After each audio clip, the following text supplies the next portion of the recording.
மாணவருக்கு இனி வணக்கங்கள். இப்போ நம்ம பார்க்கக்கூடிய உணவுப் பொருள் கடலை மிட்டாய். கடலை மிட்டாய் அப்படிங்கிறது தமிழருடைய ஒரு பாரம்பரியமான ஒரு உணவு. கடலை மிட்டாய் பார்த்தீங்கன்னா 1940ஆம் ஆண்டு கோவில்பட்டியில் இருக்க பொன்னப்ப நாடார் அப்படிங்கிற ஒருத்தர் தான் கடலை மிட்டாயை கண்டுபிடிச்சிருக்காரு. இப்போ இன்னைக்கு உலக அளவில் பிரசித்தி பெற்றதாக விளங்குறது இந்த கோவில்பட்டி கடலை மிட்டாய் தான் பிரசித்தி பெற்று விளங்குது. இது பார்த்தீங்க அப்படின்னா ஒரு நாளைக்கு சுமார் 60 லட்சம் கிலோ கடலை மிட்டாய் கோவில்பட்டியிலேருந்து உற்பத்தி செஞ்சு அனுப்புகிறாங்க. 2014ஆம் ஆண்டு பார்த்தீங்க அப்படின்னா இந்த கடலை மிட்டாய்க்கு புவிசார் குறியீடு கொடுத்துருக்குறாங்க.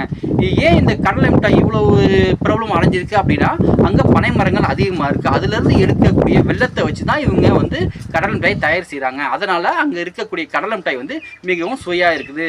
இன்னொரு விஷயம் உங்களுக்கு தெரியுமா, இப்போ நம்ம யாருமே கடலை மிட்டாய் அதிகம் சாப்பிட்றதில்ல. ஆனால் உலக வல்லரசுன்னு சொல்கிற நம்ம அமெரிக்கா பார்த்தீங்க அப்படின்னா அவங்களுடைய எல்லா உணவுகளுமே கடலை மிட்டாய் கடலையை பங்கெடுத்துக்கிறாங்க. இது மாதிரி பல்வேறு சுவையான தகவல் தெரிஞ்சுக்கணும்